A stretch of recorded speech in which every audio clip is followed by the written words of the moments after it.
My name is Bruce Muir. I'm here to show you the Ident Gate. It's part of our asset tracking suite of products.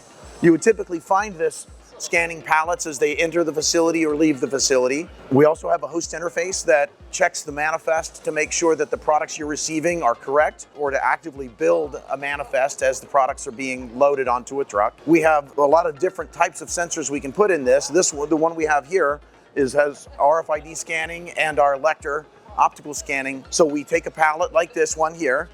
We have a label on the pallet that has an RFID and a barcode. And as the product is moved onto a truck, in this case, the screen turns yellow when it reads, and it turns green because we know that the product should be loaded onto the truck. If we change to a different label, simulating a product that doesn't belong on the order, when we push that product through, we read it, and it gives the operator immediate feedback that the product doesn't belong on the order. So this is the Ident Gate. If you'd like any more information, please contact your SICK representative.